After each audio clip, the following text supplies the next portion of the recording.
ঈমান আল্লাহর উপরে। ইল্লাল্লাযীনা আমানু, এ যুবক ভাইরা, মুরব্বী বাবারা, কথা যদি দিলের কান লাগায় শুনেন তাহলে বুঝবেন, আর দিলের কান লাগায় না শুনলে ওয়াজ বোঝার ক্ষমতা আপনাদের নাই। এটা কিচ্ছা কাহিনী না, মনোযোগ দিয়ে শুনবেন। এখানে কথাগুলি দিলের কান লাগায় শুনলে অটোমেটিক আপনার ব্রেইনে ঢুকবে। আল্লাহ তো বলছে ঈমান আনতাম, তা আমরা তো সবাই ঈমানদার, ঠিক না? প্রশ্ন হইতে পারে আমরা ঈমানদার, ঈমান তো আল্লাহর উপরে আনছি, তারপরও কেন আল্লাহ কয় ঈমান আনো? তার মানেটা কি আমাদের বোঝা দরকার। কারণ আল্লাহ কিন্তু ঈমানদারকেই বলে জাহান্নামের আগুন থেকে বাঁচো, কোন বেঈমানকে বলে না জাহান্নামের আগুন থেকে বাঁচ। কোন বেঈমানকে আল্লাহ বলে না ঈমান আন, আল্লাহ বলে ঈমানদার ঈমান আন, ঈমানদার জাহান্নামের আগুন থেকে বাঁচ। তার মানেটা কি? তার মানেটা দিলের কান লাগায় বোঝা দরকার। আল্লাহ বলেন ইল্লাল্লাযীনা আমানু, ঈমান আনতে হবে আল্লাহর উপরে। তার মানে আমরা যারা বলছি, যদিও আমরা ঈমানদার দাবি করি, কিন্তু ঈমান মাপার থার্মোমিটার না থাকার কারণে আমরা মাইপা দেখতে পারি নাই। আল্লাহ রাব্বুল আলামিন যদি ঈমানদারের ঈমানি থার্মোমিটার দিয়া দিত, তাহলে কিন্তু আমরা চেক করলেই বোঝা যাইত কতটুকু ঈমান আছে। এইভাবে উঠতেছেন কেন আপনারা? উড়াউড়ি করতেছেন। এই যে একটা অভ্যাস, আমাদের মাদ্রাসার একটা অভ্যাস হইল, হুজুররা কত ছাত্র লইয়া বইব, যেই মাত্র আপনার সময়টা হইব ইশারা দিব, সব উঠে যাবে। এটা এদের দোষ বলতেছি না, কারণ এদের একটা টাইম আছে, এদের একটা ঘুম আছে, একটা রুটিন আছে। 12টা বাজছে, এখন কি আর বসে থাকা সম্ভব না? ওই টাইমটাতে আমার বসাইছেন। যখন হুজুররা সিগনাল দিয়ে ছাত্র লইয়া যাইব, এই টাইমটা বসাইছেন। তো একটা প্যান্ডেল থেকে মানুষ উঠতে গেলে হুজুরের খুব ভালো লাগে, বক্তার খুব আনন্দ লাগে, তখন এইরকম একটা সময়ের নাম আমার বসাইছেন। আরো কিছু যান, প্যান্ডেলটা আরো খালি করেন, সুন্দর লাগবে। এক নম্বর হলো ঈমান। ইল্লাল্লাযীনা আমানু, ঈমান আনতে হবে আমি আল্লাহর উপরে। আল্লাহ রাব্বুল আলামিন ঈমানদারকে ওয়াজ করার উদ্দেশ্য হলো, আমরা যারা নিজেরারে ঈমানদার দাবি করতেছি, আমাদের ঈমান আছে না নাই আমরা কিন্তু একবারও মাপ দিয়া দেখি নাই। মাপ দেওয়ার কোনো মিশিং আছে? হ্যাঁ, কথা কই না। মাপ দেওয়ার কোনো মিশিং না থাকার কারণে, থার্মোমিটার না থাকার কারণে আমরা নিজেরা সবাই ঈমানদার দাবি করি। সুদখোর ঈমানদার দাবি করে, ঘুষখোর ঈমানদার দাবি করে রে, বেনামাজিও ঈমানদার দাবি করে, বেপরদাওয়ালাও ঈমানদারের দাবি করে, নাস্তিকরাও মাঝে মধ্যে ঈমানদার সাজে। এর কারণ হলো থার্মোমিটার নাই যে মাপ দিয়া দেখবো। কথাটার উদ্দেশ্য মারাত্মক, এর উদ্দেশ্য কিন্তু মারাত্মক। আল্লাহ ঈমানদারকে ঈমানের ওয়াজ করার মানে হলো দাড়ি টুপি থাকলে ঈমান যে আছে, বিষয়টা এমন না। আমাদের দেখতে দাড়ি আছে, টুপি আছে, মাথায় নামাজ পড়ি কালো দাগ হয়ে গেছে, অথচ গিয়া তালাশ করে দেখেন থার্মোমিটার যদি থাকতো, মাপ দিয়া দেখা যাইতো ঈমান 0 পয়েন্টে। কথা হয় না? এই জন্য আল্লাহ ঈমানদারকে ঈমানের ওয়াজ করে। বেশ ধরলে ঈমানদার হওয়া যায় না, কারণ ঈমান সকালে একবার আমাদের যায়, বিকালে একবার যায়। আবার আমাদের ঈমান এত সস্তা, আমাদের কাছে 5 টাকার চার কাছেও বিক্রি করি। বাস্তব না বাস্তব? 5 টাকার চা খাওয়াইয়া আমাদের ঈমান ধ্বংস করা যায়। যেমন দেখবেন বুড়া বুড়ির সময় লাঙ্গল মার্কা চা খাওয়াইয়া জিগায় বুট কারে দিবি, আপনারই দিব। আনারস মার্কা চা খাওয়াইয়া কয় বুট কারে দিবি, আপনারই দিব। এরপরে একতারা মার্কা জিগায় বুট কারে দিবি, আপনারে দিব। বুট কয়টা দিল? কয়জন রে? বুট একটা দিল 3 জন রে। তার মানে 1 কাপ চা খাওয়াইলে ঈমান শেষ। কথা কয় না? যুবক ভাইয়েরা, আল্লাহ কিন্তু 1 নাম্বার কর্মসূচির মধ্যে ঈমানটা রাখছে, কারণ আমাদের ঈমান কোন দিকে যায় আমরা নিজেরাও জানি না। ফার্মেসিতে গিয়া কয় ওষুধ দেন, ওষুধ খাইয়া পরের দিন ফার্মেসিতে ফার্মেসির ডাক্তারে জিগায় কি খবর, কয় কালকে ওষুধ না খাইলে মইরা গেছিলাম। আপনারা নাউজুবিল্লাহ কইতাছেন, ঠিক আছে, কিন্তু এটা আপনার কাছের মানুষই কইতাছে। এই কথা একবারে হাস্য বলে, যেটা কোনো ব্যাপার না। ওষুধ না খাইলে মরে গেছিলাম গা, এই যে কথা বলছেন, জানালা দিয়ে ঈমান গেছে গা, আমরা বলতে পারেন না। বাস্তব না বাস্তব? আবার আমাদের মধ্যে অনেক মানুষ বলে, আমার ছেলেটা যদি বিদেশ না থাকতো তাহলে না খাইয়া মরতাম। বলেনি? ইমান আছে না গেছে? খাওয়ানির মালিক কি ছেলে? বাঁচানোর মালিক কি ওষুধ? এই ছোটখাটো বিষয় আমাদের মুখ দিয়া প্রতিদিন চলতেছে, অথচ আমরা নিজের আরে ইমানদার দাবি করি। কথা হয় না? আরো যায়, আরো বহু জায়গায় ইমান চলে যায়, আমরা টেরও পাই না। মাথা বানাইছে একমাত্র আল্লাহর জন্য, কপাল টাকার জন্য। আল্লাহ ছাড়া কারো কাছে মাথা নত করা যাবে না, আল্লাহ ছাড়া কাউকে সেজদা দেওয়া যাবে না। কিন্তু এই মাথা অনেক সময় জায়গায় বে জায়গায় টেকাইয়া বইয়ে থাকে। কথা হয় না? মাজারেও গিয়ে সেজদা দেয়, দরগায় গিয়ে সেজদা দেয়, জড়ার পায়ে সেজদা দেয়, ল্যাংটার পায়েও সেজদা দেয়। ইমান আছে না গেছে? তাহলে ইমান যাওয়ার রাস্তা আছে, দরজা খোলা আছে। এই জন্যই আল্লাহ জানে আমাদের খাসলত বড় খারাপ। 5 টাকার চার কাছে আমরা ইমান বিক্রি হয়। এই জন্য আল্লাহ আমাদেরই ওয়াজ করে, বান্দারে ইমান আনবি তো আমি আল্লাহর উপরে। কথা বুঝতেছেন কেন আল্লাহ ইমানদারকে ইমানের ওয়াজ করে? কারণ যারা এই কাজগুলি করে সবাই কিন্তু ইমানদার দাবি করে। কথা হয় না? সুদ খাইয়া পিএইচডি করছে, এও কিন্তু ইমানদার দাবি করে। এক ওয়াক্ত নামাজ পড়ে না, বছর একবার ঈদের সময় বাড়িতে আসার নামাজ পড়ে, ও কিন্তু ইমানদার দাবি করে। কথা হয় না? তাহলে আল্লাহ বলেন ইমান আনো আমি আল্লাহর উপরে। কারণ ইমান এত দামি, ইমান এত দাম, এত দাম, এত দাম। ইমান যদি থাকে, গুনাহ যদি পাহাড় পরিমাণ হয়, গুনাহটা যদি সাগরের ফেনা দরিয়ার মতো হয়, আল্লাহ বলেন এই গুনাহর কারণে জাহান্নামে দিব, কিন্তু একটা সময় বান্দা আমি তোরে জান্নাত দিব। কিসের কারণে? ইমানের কারণে। ইমান থাকলে আগুনে ফুড়াইয়া আবার জান্নাতে দিব, কিন্তু ইমান যদি না থাকে শেষ। কথা হয় না? ইমান যদি থাকে গো, ইমান যদি থাকে, গুনাহ করতে করতে করতে করতে যদি পাহাড় পরিমাণও করি, আর একটা সময় বান্দা যদি জীবনের সব গুনার উপরে যদি লজ্জিত হয়ে যায়, বাংলা যদি গুনার উপরে লজ্জিত হইয়া একটা সময় আল্লাহর কাছে লজ্জিত হইয়া বলে, মালিক রে, গুনাহ করে ফেলেছি, অন্যায় করে ফেলেছি, অপরাধ করে ফেলেছি, নিজের মাথায় তো নিজে কোরাল মেরেছি।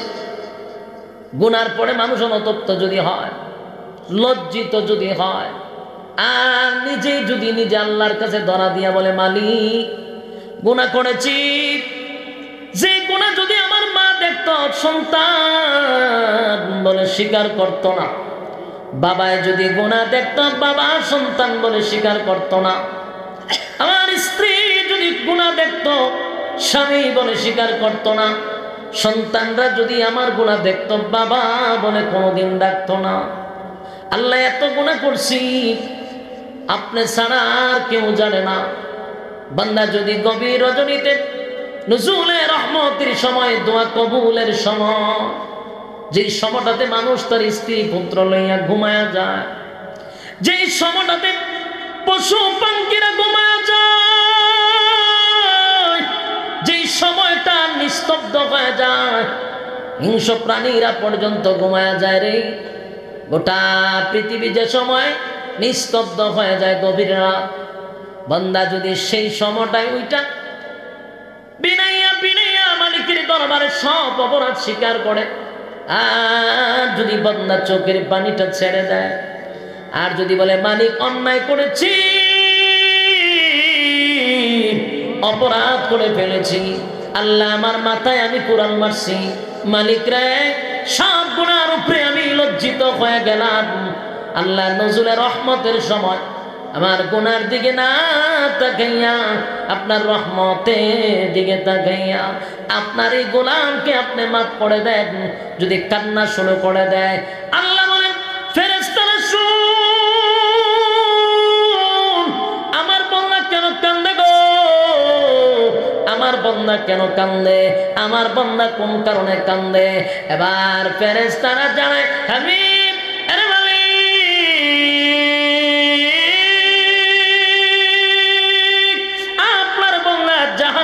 ভয়ে কান্দে, জাহান্নামের আগুনের ভয়ে কান্দে। আল্লাহ বলেন আমার বান্দা কি কোন সময় জাহান্নাম দেখছে? না মালিক, আপনার বান্দা কোন সময় জাহান্নাম দেখে নাই। ফেরেশতারা শুন, আমার বান্দা কি জান্নাত দেখছে গো? না মালিক, জান্নাত তো দেখে নাই। তাহলে জাহান্নাম দেখে নাই, জাহান্নামের ভয়ে কান্দে। আমার বান্দা জান্নাত দেখে নাই, জান্নাতের আশায় কান্দে। কেন কান্দে? কোন কারণে কান্দে? বলে আল্লাহ জাহান্নামের ভয়ে কান্দে, জান্নাতের আশায় কান্দে। আল্লাহ বলেন আমার বান্দা জাহান্নাম দেখলো না, জান্নাত দেখলো না, আমার বান্দা এরপরও কান্দে। বান্দার চোখের পানি নাকের ডগায় আসার আগে আগে আমার বান্দার জিন্দেগির সব গুনাহ আমি আল্লাহ মাফ করে দিলাম। একটা জবান বন্ধ রাখবেন, আল্লাহু আকবার। আরো জোরে বলেন আল্লাহু আকবার। ঈমানের আওয়াজ দিয়ে বলেন আল্লাহু আকবার। রব্বে কারীম বলেন বান্দা যদি আমি আল্লাহর কাছে তুই নত হস, অপরাধ স্বীকার করস, চোখের পানি যদি ফেলে দেস, আর বান্দার হক যদি নষ্ট না করস, আমি আল্লাহর সঙ্গে গোপনে যা গুনাহ করছত, প্রকাশ্যে যা গুনাহ করছত, আমি আল্লাহর হক নষ্ট করছত, বান্দা তোর চোখের পানির বদলতে সব মাফ করে দিব। শর্ত হলো ঈমান। বলুন শর্ত কি? ঈমান আছে, গুনাহ আছে। ঈমান থাকার পরে গুনাহ যদি থাকে, গুনার জন্য আপনি লজ্জিত হন, গুনার জন্য আল্লাহর কাছে মাপ চান, আল্লাহ মাফ করে দিবে। কিন্তু শর্ত হইল ঈমান। শর্ত কি? শর্ত হলো ঈমান। ঈমান থাকতে হবে। ঈমানের বড় দাম, বড় দাম, বড় দাম। সাহাবায়ে কেরাম জীবন দিছে কিন্তু ঈমান দেয় নাই। কেন দেয় নাই জানেননি? সাহাবায়ে কেরামরা জানতো জীবনের কোনো মূল্য নাই, ঈমানের বড় মূল্য। সুমাইয়া রাদিয়াল্লাহু তাআলা আনহা একজন মহিলা সাহাবী, ইসলামের প্রথম শহীদ যিনি হইলেন, ওনার সন্তানকে দুইজনকে একসাথে গাছের সঙ্গে বাঁধছে। আবু জাহিল্লা বাইদা দুজনকে নির্যাতন শুরু করছে।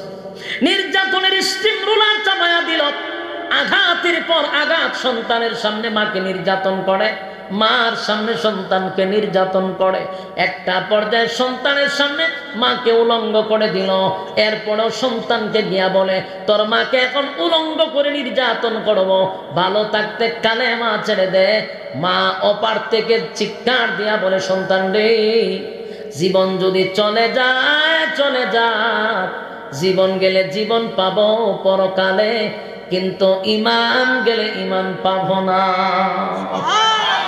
মা তার সন্তানকে বেঈমানদের নির্যাতনের মাঝখান থেকে নসিহত করে, বাবা জীবন যদি চলে যায় জীবনটা দিয়া দিবি, কিন্তু ঈমান নামক দৌলত দিবি না।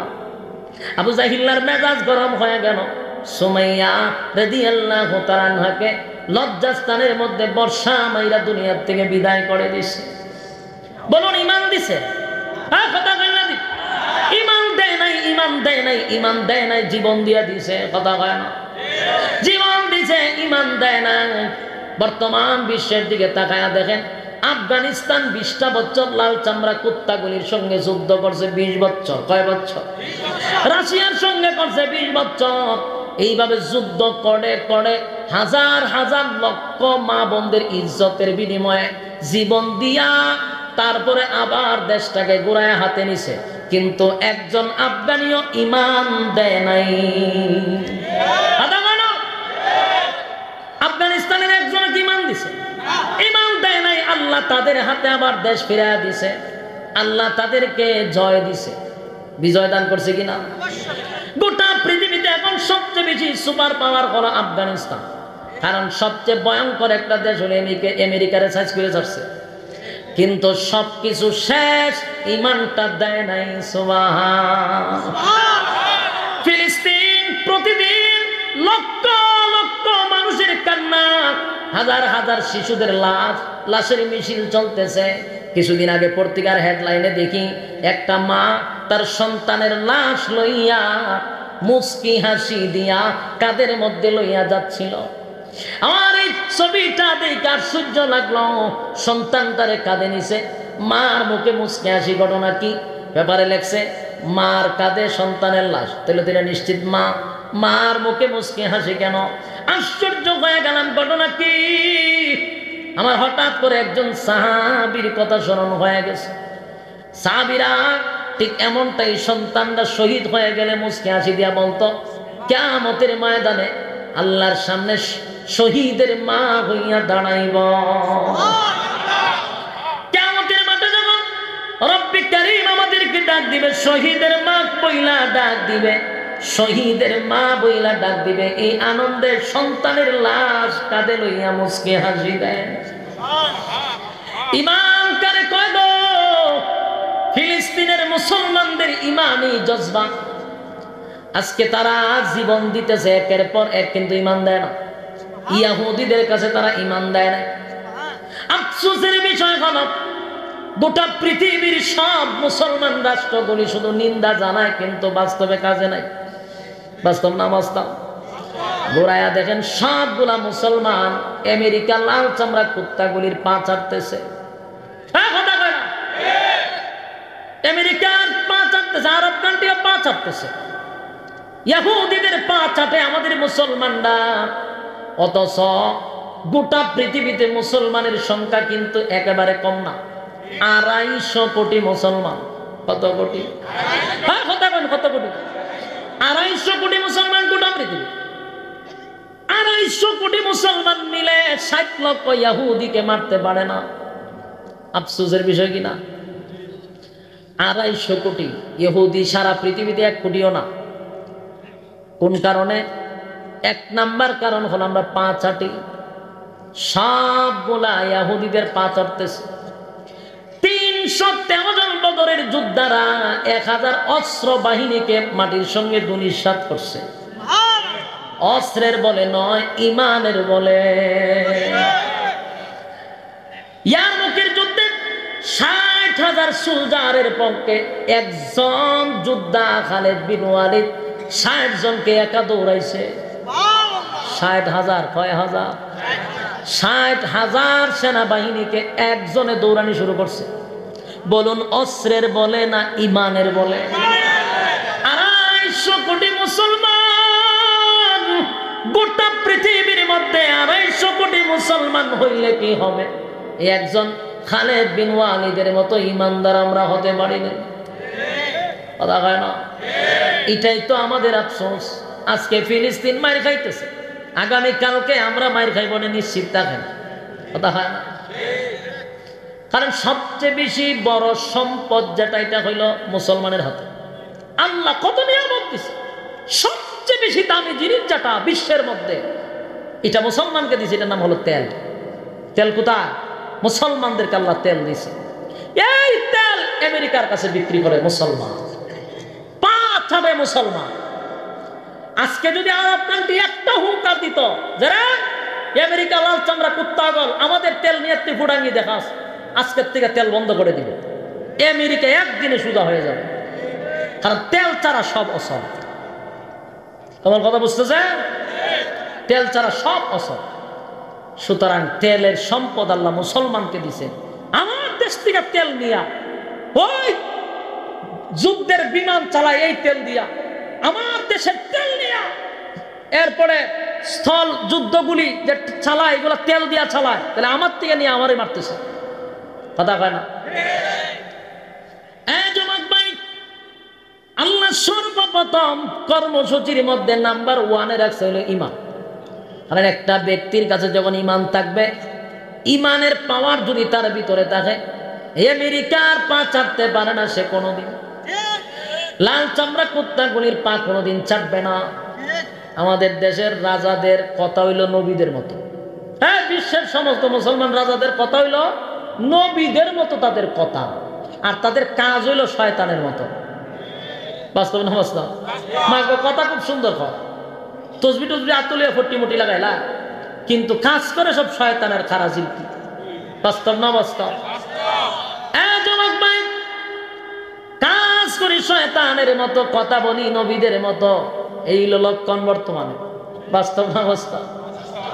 আর কোন ইমানদার মুখে বলবে একটা, কাজে করবে আর একটা হতে পারে না। কথা হয় না? তাদের জবান আর কাজ এক থাকবে, এটা হলো মুমিন। সুবহানাল্লাহ। আল্লাহ বলেন এক নাম্বার হলো ঈমান, ঈমান, ঈমান, ঈমান, ইল্লাল্লাযীনা আমানু, ঈমান আনতে হবে আমি আল্লাহর উপরে। তাহলে কর্মসূচি নাম্বার 1 কত? ঈমান। নাম্বার 1 ঈমান। 2 নাম্বার হলো কর্মসূচির 2 নাম্বার হলো ওয়া আমিলুস সালিহাত, 2 নাম্বার হলো নেক আমল। 2 নাম্বার কি? নেক আমল। গোটা পৃথিবীর দিকে তাকায়া দেখেন, নেক আমলের প্রতিযোগিতা হয় না গুনার প্রতিযোগিতা? সব জায়গায় গুনার প্রতিযোগিতা। যেখানে গুনাহ বেশি সেখানে মানুষ বেশি, মানুষের আনাগোনা বেশি। যুবক ভাইরা, আল্লাহ 2 নাম্বার কর্মসূচি দিল ওয়া আমিলুস সালিহাত, বান্দা নেক আমল, নেক আমল, নেক আমল, 2 নাম্বার কর্মসূচি। এখানে বৈশা বৈশা গভীর রাত পর্যন্ত কথাগুলি শুনতেছেন, এখানে বৈশা দিলের কান লাগা কথা শুনতেছেন, নেকি হবে কিনা? অবশ্যই। আমল নামার মধ্যে নেকি লেখা হবে। রাস্তাঘাটে দোকানপাটে ঘরে যারা বৈশা অনর্থক সময় নষ্ট করে, তাদের আমল নামায় নেকি ঢুকবে না। এই জন্য আল্লাহ বলেন নেকি দরকার আছে। 2 নম্বরে আল্লাহ রাখছে নেক আমল। নেক আমলের দরকার, কর্মসূচি 2 নাম্বার। ভালো করে শুনে, 2 নাম্বার কর্মসূচি নেক আমল। এখানে বৈশা রয়েছেন, প্রতিটা অক্ষরে 10টা করে নেকি আপনার আমল নামায় লেখা হচ্ছে। তাহলে লাভ না লস? যত জায়গায় দেখবেন নেকির প্রতিযোগিতা চলে, সেখানে গিয়ে উপস্থিত থাকবেন, কারণ 2 নাম্বার কর্মসূচি হলো নেক আমল।